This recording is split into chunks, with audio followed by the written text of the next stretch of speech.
Hello everyone! Welcome back muli dito sa ating YouTube channel. Naway nasa mabuti po kayong kalagayan kasama ang inyong mga mahal sa buhay. At para naman sa mga subscribers natin na nasa ibayang dagat, nasa abroad, isang napakalaking sakripisyo ang ginawa upang may mabagong kanilang buhay at buhay ng kanilang pamilya.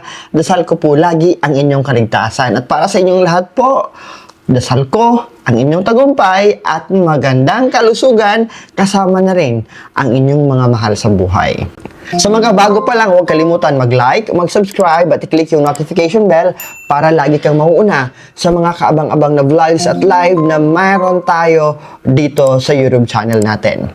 Sa mga nagbabalak gumawa ng negosyo ngayong 2026, and at the same time, hindi lamang sa mga nagbabalak, sa may mga existing na mga negosyo ngayong 2026, mararanasan nyo po ang pagtumal ng benta, that's one.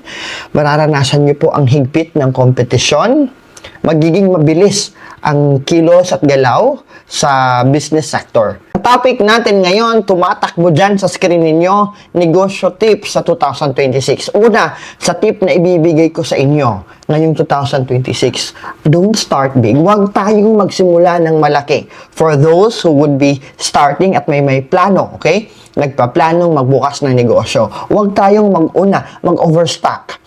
At huwag tayong magtayo muna ng physical store kung hindi mo pa kabisado ang market mo, kung hindi mo pa gamay, kung hindi mo pa talaga masinsinang alam ang tungkol sa negosyo na papasukin nyo. Because if you are going to take a look and see, kung pupunta kayo sa mga mall, I won't name drop lang ng mga mall kasi hindi naman natin sila sponsor dito. But in general, kung pupuntahan ninyo ngayon ang mga malls at mga arcade, mga building, ang daming mga for rent, ang daming mga bakanteng mga spasyo or spaces for business, para sa mga shop, para sa mga tindahan. Why? Because people have already shifted from having a physical store. Biruin nyo po ito ha, magsisimula pa lang kayo. You are going to take a risk, gagawa talaga kayo ng physical store ninyo. Tapos, magre-renta kayo. Okay lang sana kung yung physical store ninyo, yung building na yan, kayo yung may-ari, yung lupa na yan, kayo yung may-ari. Eh, paano kung papasok kayo sa mall o magre-renta kayo sa isang building ng spasyo? Magkano pinakamura ngayon na renta sa space, sa bakanting space for business? Siguro pinakamura 15,000. Siguro, hindi na yan nasa Metro City. Kasi alam ko, sa loob ng mga mall, ang pinakamaliit na renta is nasa 30,000 and above.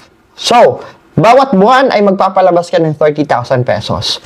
Wala pa niyan yung pasweldo mo sa mga tao mo. Wala pa niyan yung kuryente at tubig mo.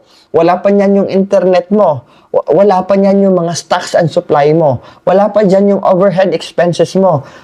Sabihin natin 30,000 yung renta ng spasyo na paglalagyan mo ng inyong tindahan o negosyo. That's why I'd rather advise everyone, pag magsimula tayo, very idealistic tayo. Ito yung plano natin, ang ganda, talagang bulaklakin yung nasa utak natin, namumulaklak na negosyo, talagang magandang-maganda. Sa utak natin, yes, very, very maganda ang nasa sa utak natin na ito yung mangyayari, ito yung nakaplano. But in reality, kadalasan, sa realidad, ang nangyayari is kabaliktaran, opposite. Matumal, mahina ang benta, walang masyadong tao, mahigpit ang kompetisyon, marami kayong nagbebenta ng parehas na produkto. Ayan. So, that's another thing. Huwag muna kayo as part sa don't start big. Huwag magsimula ng malaki agad.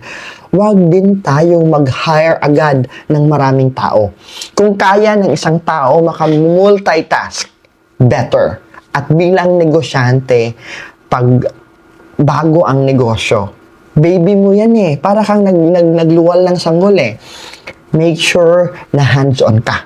Huwag mong iaasa ito sa mga empleyado lamang. Bakit? Unang-una, ang mindset, ang kaisipan ng isang empleyado sa may-ari ng negosyo is napakalayo.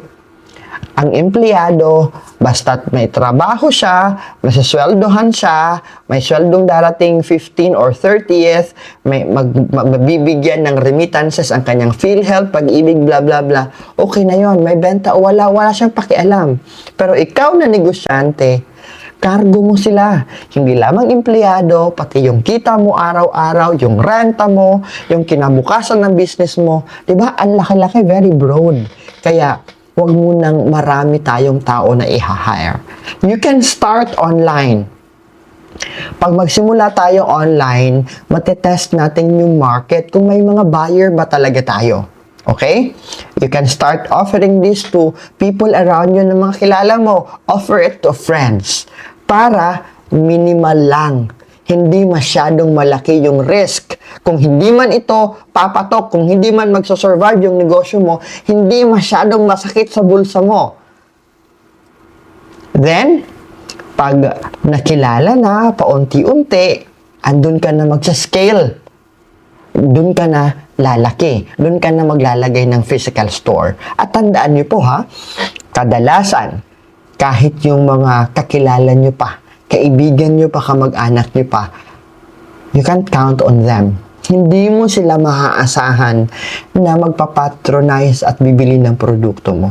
Kadalasan pa, yung susuporta ng negosyo mo at tutulong na lalago ka ay yung mga taong hindi mo kakilala. Very positive ka. Marami naman akong friends sa Facebook. Pwede naman i-promote sa Facebook. No po. Hindi lahat ng tao na nakakakita sa Facebook at hindi lahat ng tao na may Facebook account at friends mo sa Facebook ay bibili or mag-a-avail ng serbisyong binibenta mo. Tandaan mo po yan. You have to set your heart and your mind na ganyan ang totoong buhay para hindi ka masaktan. Hindi dumugo yung puso mo. Because in reality, binibilang mo ito, mga customer mo. Sa 10 tao na kilala mo, mahirap makahanap kahit isa na talagang magiging loyal at tutulong sa iyo na mabuhay yung negosyo mo. Kadalasan, sa 10 kamag-anak o kakilala mo, sila lahat halos hindi susuporta sa iyo. Titingnan ka lang. Pero, pag magtagumpay ka na, ayun, lalapit na sila sa inyo. Magkukongratulate na sila sa inyo. Pero, ito may pero pa. Kung sino pa yung hindi tumulong, sila pa yung hihingi ng libre, balato, o mangungutang. Yan ang sakit natin. Kaya naman, para hindi ka masaktan, sa sinabi ko na kanina, be ready with yourself emotionally. Na may mga tao at maraming mga kakilala mo ang hindi tutulong sa pagsisimula mo ng negosyo. Kaya huwag kang aasa. Be realistic sa kung ano yung totoong storya ng mga negosyanteng nagtagumpay. At sa pagsisimula mo ng negosyo, huwag agad magsimula ng malaki. Gagawa ka ng physical store, gagawa ka ng ganitong malaking signage, blah blah blah, and many things, maraming empleyado. Tapos, sa unang buwan mo, sa negosyo mo, mas malaki pa ang expenses mo kaysa sa income or kita mo. Masasaktan ka lang. Kaya, better you start it with a personal yung ilalako mo, ibebenta mo sa mga kakilala mo, pupunta ka sa mga opisina ng mga kakilala mo, you can do it that way. Okay? You can start sa ganyan na pamamaraan. And you can also sell that one online, dahan-dahan, paunti-unti. That's a very best strategy. Starting small. Sinabi ko to sa speech ko nung opening, first pilot training ng CPD Training Center namin. Sabi ko, starting small is the best way and the best strategy to grow big. Kasi, paano ka na mag-grow big kung nagsimula ka agad ng malaki? So, hindi mo mako-compare. So, yung may mga pagkakagastuhan mo na hindi naman kailangan, talaga mapapagastos ka. Malaking renta, malaking parking lot, re-rent ka pa rin kasama na yung parking lot, magpapagawa ka na napakalaking signage, maraming tao ang iti-train mo dahil malaki agad ang sinimulan mo. No, take note. Take note of the story during pandemic. Ilang mga successful na mga CEO, ilang mga successful na mga negosyante ang nagsimula during pandemic at online selling lang sila. They started at home. They started online. At ilang digits na ang kinikita nila ngayon. Come to think of it. Huwag gagawin ang negosyo sa bakanting oras mo. Yung maiisipan mo lang, gagawa ka, magbebenta ka, or kung gagawa ka ng sari-sari store, bubuksan mo lang kung kailan pwede, and then sarado ulit, then bukas ulit, then sarado ulit. Do it on a part-time, but consistent. Ano yung pinupunto ko about don't do it on your spare time. Do it part-time. Hindi pwedeng bukas sara ka. Bukas ngayon, sara ulit, or unpredictable ka. Hindi pwede yung negosyo mo is unpredictable. Merong benta ngayon, bukas wala. Hindi pwedeng nakadepende ka lang kung kailan busy, kung kailan bakante ka sa trabaho, kung kailan nasa mood ka. Dapat consistent ka. Now, Mondays hanggang Saturday bukas ka or MWF bukas ka. So pag makasanayan ng mga tao, MWF bukas ka, MWF bukas ka, they will be expecting MWF pupuntahan ka nila or magbe-message sila sa inyo. So hindi pwedeng M bukas and then the rest of the days sa buong linggo wala na. Isang beses ka lang. So, mali-disappoint yung mga tao. Hindi ka na nila pagkakatiwalaan. Hindi na sila lalapit sa inyo. Hindi ka na nila aasahan. Kasi hindi ka consistent. So, hindi pwedeng bukas sara. Kung kailan ka bakante, kung kailan ka pwede, kung kailan nasa mood ka, dun ka lang magbubukas at magbibenta. Very wrong. Okay? You can do it part-time. Basta consistent ka.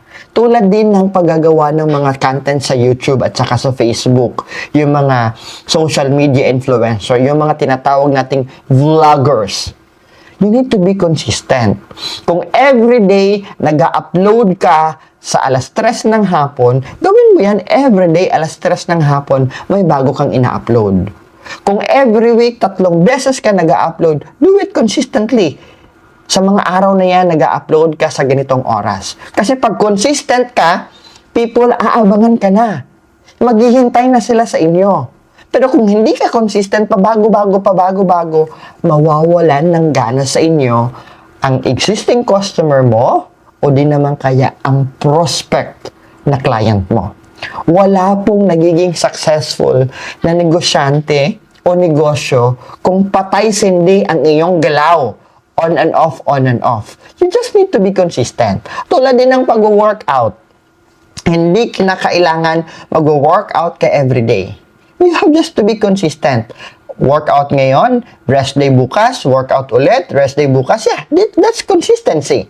Basta hindi ka lang hihinto, hindi ka lang bibitiw. O di naman kaya twice a week ka lang mag-workout. So, pipili ka lang Monday and then Thursday. And then, consistent ka na every Monday and Thursday nag-workout ka. That's consistency. Tulad din yan ng negosyo. Halimbawa, nag-online selling ka. So, pag sinabing mong once a month ka, magla-live para magbenta, once a month, mag-aasahan ka nila. Nasa huling linggo or during payday, either 15 or 30th, andun ka, nagla-live ka. So, sila na mismo ang mag-a-adjust kasi alam nila consistent ka na nagpapakita sa kanila, nagla-live selling sa mga ganitong oras at sa ganitong araw. So, tingnan nyo yung mga sari-sari store in your neighborhood. Di ba? Ikaw mismo na nag-effort, naglakad, pumunta doon, tapos sarado. Hindi ka pa di-disappoint? Di ba? Madi-disappoint ka kasi kahapon bukas sila. Bakit ngayon wala? Di ba? Last week, ganitong araw, bukas sila. Bakit ngayon hindi? Di ba? O di naman kaya, everyday hanggang 9 p.m. sila bukas. Pagpunta mo doon, 7 p.m. sarado na. Di ba? Babalik ka pa ba? Di ba madi-disappoint ka na? So, sa unang beses, siguro, mapapatawad mo pa. Okay lang. Baka may emergency. pagka lumipas yung 2 araw, pumunta ka ulit 7 p.m., sarado ulit sila. Di ba? Sasabihin mo na, doon na ako sa iba lalapit. Doon na ako sa iba bibili. Ganun yon. So, wag gagawin ito kung kailan mo lang gusto. Wag magbebenta, wag magnenegosyo kung kailan lang may oras ka na maibibigay. Don't do it part-time. Wag bukas sira, bukas sira. Be consistent with your business hours. Be consistent with your schedule. Kasi yung tao na mismo ang hahanap at magiging loyal sa inyo. Pangatlo, wag na wag or don't be a lone wolf. Ano ba yung ibig sabihin? It's the same po sa no one or no man or no one is an island. What I'm pointing out is an isolated skills, an isolated idea dies by itself. Anong gamit or anong silbi? Magaling ka ngang mag-bake, pero wala namang nakakaalam na magaling ka mag-bake. 'Di ba? Magaling kang pintor, pero wala yung nakakaalam na magaling ka. Magaling ka kumanta, pero wala yung nakakaalam na magaling ka. You are a good salesperson. You are a good inventor. Magaling ka na electrician, pero walang nakakaalam na magaling ka. That's why isolations kills great ideas. Kaya, kailangan mong lumabas. Go out, meet with other people, and meet also with mentors. Mga taong may alam. Mga taong ang mindset ay makakatulong para ikaw ay lumago. You join communities. Either sa church, sa purok nyo, sa barangay nyo, sa school ninyo. Maraming insights, maraming kaalaman, marami kang naririnig ng mga real story. Maraming kaalaman ang papasok at ideya. Diba? Napapasok at magpapayabong sa kaisipan mo. Kaya makikita mo na as you network, habang papalaki yung mga kakilala mo, papadami yung mga kakilala mo, malalaman mo, marami pala ang may gusto rin ng ganito. So, pwede akong pumasok sa negosyo na ganire. Di ba? Makikita mo na hindi ka nag-iisa. There will be people who can bridge you to, hindi man sa supplier, hindi man sa financier, but unang-una, makakakilala ka ng mga tao na nasa City Hall, nasa munisipyo, nasa pag-process mo ng business permit, may malalapitan ka sa loob. That's one. O di naman kaya, itong mga network, itong mga kakilala na ma-acquire mo from time to time na pumupunta ka sa church, sa school, or anong community gathering meron doon. This could be your possible ng mga customer. Diba? O di naman kaya, ito yung sasaklolo sa inyo kung kailangan. That's a good thing of creating a network. That's creating a community. Tulad dito sa YouTube channel natin. Pag mag-isa lang ako, kahit napakaganda yung content ko, kung hindi ko inilalabas, hindi ko pinapaalam sa mga tao na, hey, nagtuturo ako ng mga feng shui guide. Hey, nagtuturo ako about pera. Hey, nagtuturo ako about negosyo. Itatago ko lang ito. Siyempre, walang makakaalam. Walang network na ganito kalaki na aabot ng 334,000 na community dito sa YouTube channel natin. I did not act as a lone wolf. Kasi alam ko, hindi ako nag-iisa. Maraming tao out there na manonood sa akin, kahit magsimula lang ako, na 10 lang yung manonood, okay lang. Kasi alam ko, balang araw, dadami din ito. Maraming mga tao ang makaka-appreciate sa kung ano yung ginagawa ko. Yun ang nilagay ko sa isip ko. Kaya kung nagpaplano kang mag-bake, nagpaplano kang gumawa ng sari-sari store, o anumang negosyo ang meron kang gustong ma-establish at ipakilala, may produkto kang gustong ipakilala, magsimula ka muna of making new friends, connecting with other people.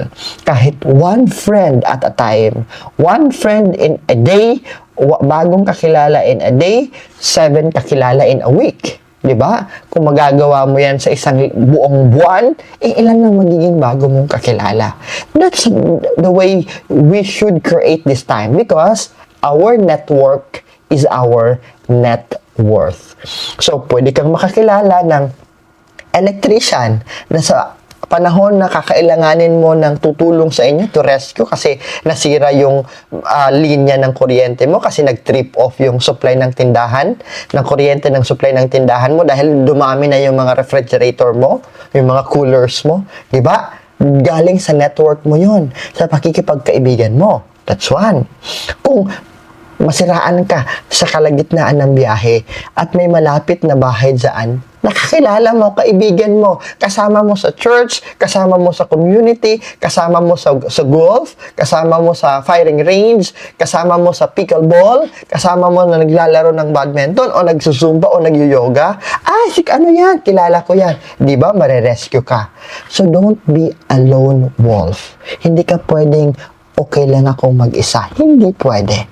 Because ngayong period 9, our network is our net worth. Mas maraming kakilala, establish a good relationship with them, mas maraming pwedeng tumulong na ma-spread, malaman ng buong mundo na magaling kang magluto, magaling kang mag-bake, magaling kang na speaker, and so many other na pwede mong simulan bilang isang negosyante.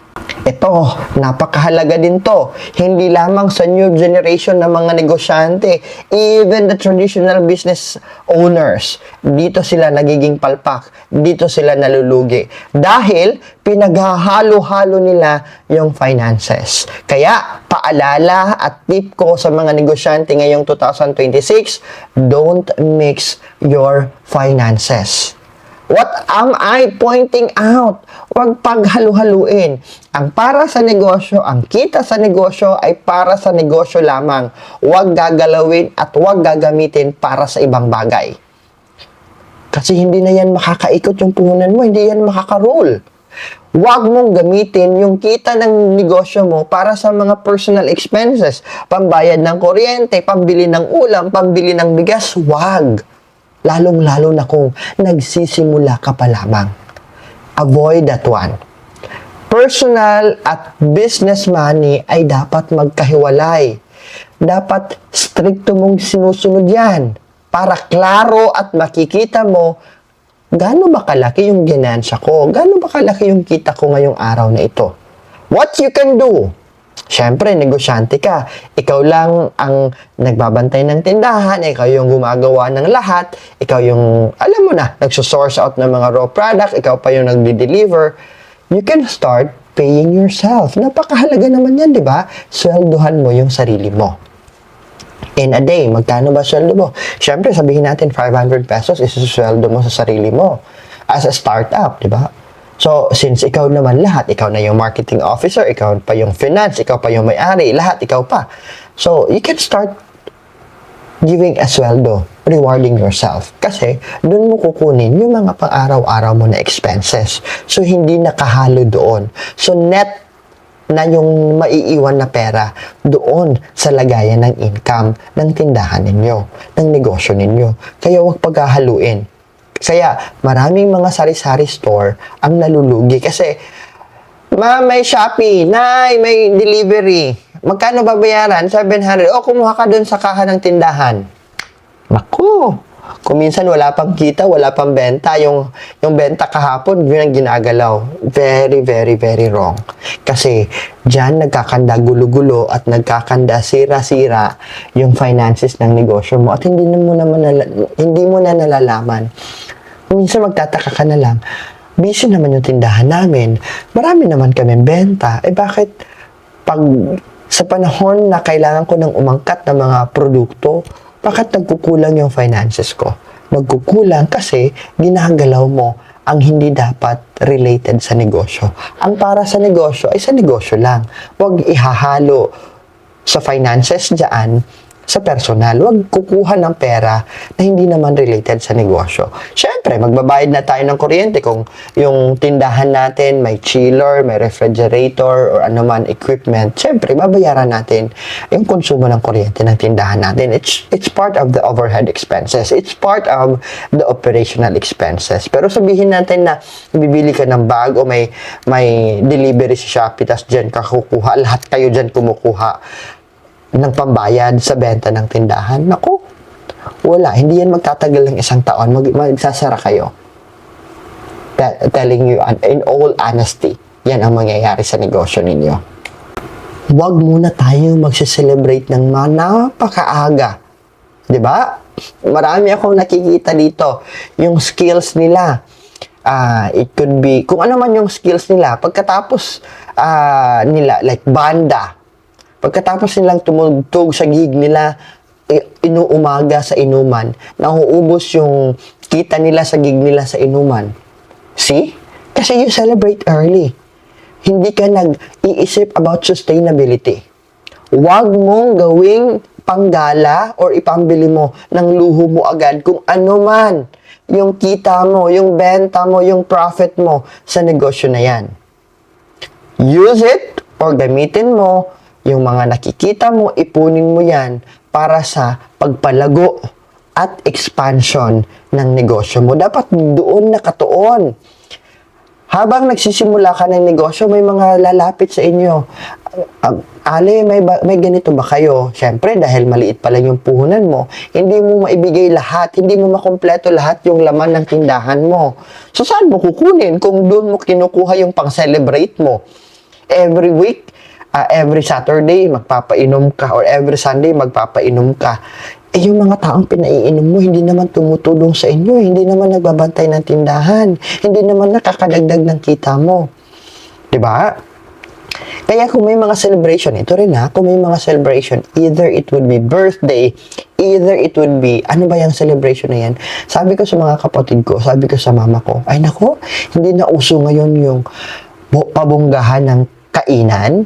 Mag-hire talaga tayo ng caterer, tapos magpapakain tayo sa mga taong pagkatapos nilang kumain, yung pag-uusapan, hindi masarap yung spaghetti nila, hindi masarap yung adobo nila. Naku, wag na lang tayo magpakain. And at the same time, itong mga taong papakainin mo, wala namang kontribusyon sa ikagaganda ng buhay mo. Mas mainam, pakainin mo yung kayo lang dyan. Sulitin ninyo to be together. Kumain kayo ng masarap to be together. Hindi yung mga taong wala namang inaambag sa buhay ninyo. Okay? Huwag mong gagayahin yung lifestyle ng mga mayayaman. Kasi sila, nasa harvest season na sila. Ilang araw, ilang linggo, ilang buwan, ilang taon. Kulang sa tulog, tinitipid yung sarili para talagang lumago yung negosyo nila. Tapos ikaw, nagsisimula pa lang, gagayahin mo na sila, o order ka ng mga Louis Vuitton, o order ka ng mga branded na mga gamit. Huwag muna. Kasi, hindi katulad yung sitwasyon ninyo. Ikaw, nagtatanim ka pa lang ng butil. Sila nasa harvest season na. Okay? Gayahin mo yung work ethics and financial management nila kung paano sila nag-umpisa. Okay? Wag mong gagayahin yung nakikita mo ngayon na. Kasi sila, ilang taon yan. Ilang taon ba tumakbo yung negosyo nila? Ilang taon na maaga silang gumigising para buksan ang negosyo nila? Ilang taon silang gumigising para humarap sa camera at mag-live selling. Ilang taon silang puyat dahil sa pag-iimpake ng mga ipapadala sa shipment para sa mga client. Hindi mo yun nakikita. Yung nakikita mo na lang, bumili sila ng Land Cruiser, nagpagawa sila ng bahay, nag-trip to Hong Kong sila. Yun lang yung nakikita ninyo.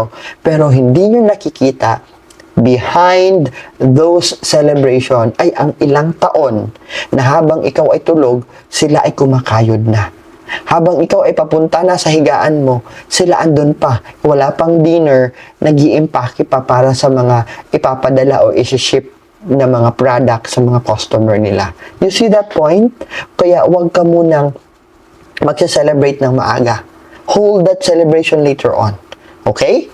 let that celebrate, we can celebrate small victories. We can celebrate small victories. Pero yung, hindi yung napakaaga, nagsiselebrate ka na, bili ka na ng ganito, travel to this, mine ng ganito, add to cart ng ganito. Wag muna, kasi nagsisimula ka pa lang. Hindi ka pa established. Malalaman mo na established ka na kung unang-una sa isang araw ganito yung kita mo. Pangalawa, yung kaya mo nang bayaran yung sarili mo sa negosyo mo. Kaya mo nang pasweldohan yung sarili mo sa negosyo mo. Okay? At pangatlo, yung hindi na problema mo yung ano yung ipupuhunan mo sa next na pag-angkat mo ng mga raw materials or yung mga ibebenta mo. Dapat ganun yung pag-iisip na meron tayo. Bago tayo magtapos, gusto ko pong magpasalamat dahil sa tulong po ninyo.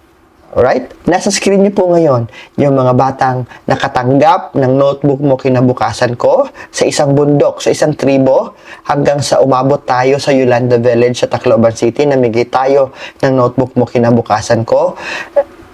Naghatid din tayo ng tulong sa mga bata sa hospital nung Kapaskuhan sa pamamagitan ng isang bundle of joy natin. Nagdala tayo ng mga prutas, gatas sa mga bata para naman lang ay masorpresa natin sila sa araw ng Pasko. Maliban pa dyan, binisita natin ang 7 schools, pampublikong paaralan, at naghatid tayo ng mga school bags during the graduation.